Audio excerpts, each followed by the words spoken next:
భారత్ పాక్ సరిహద్దుల్లో తుపాకులు గర్జన చేస్తున్నాయి. పహల్గామ్ ఉగ్రదాడి జరిగినప్పటి నుంచి బార్డర్ భగ్గుమంటోంది. పాక్ బలగాలు భారత్ సైనికుల్ని కావాలనే రెచ్చగొడుతున్నాయి. మాటి మాటికి కాల్పులు చేస్తూ కవ్వింపు చర్యలకు దిగుతోంది.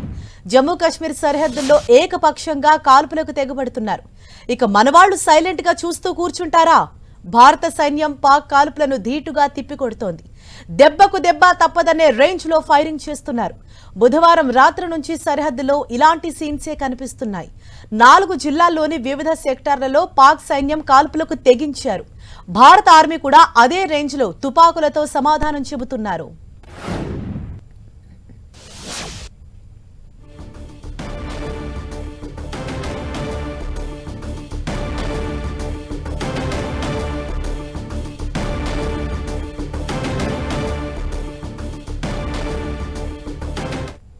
రెండు 2003 నాటి కాల్పుల విరమణ ఒప్పందాన్ని పునరుద్ధరిస్తూ భారత్ పాక్ మధ్య ఫిబ్రవరి 2021లో అంగీకారం కుదిరింది. అయితే దీనిని పాక్ ఏకపక్షంగా ఉల్లంఘిస్తూ వరుసగా 7వ రోజు కూడా భారత సైన్యంపై కాల్పులు జరుపుతున్నారు. ఇరు దేశాలను విడదీస్తూ గుజరాత్ నుంచి జమ్మూలోని అఖ్నూర్ వరకు 3323 కిలోమీటర్ల వెంబడి భారత్ సరిహద్దు కలిగి ఉంది.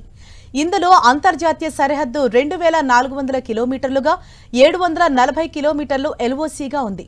కాల్పుల విరమణ ఒప్పందానికి పాక్ తూట్లు పొడవటంపై భారత్ హెచ్చరికలు జారీ చేసింది.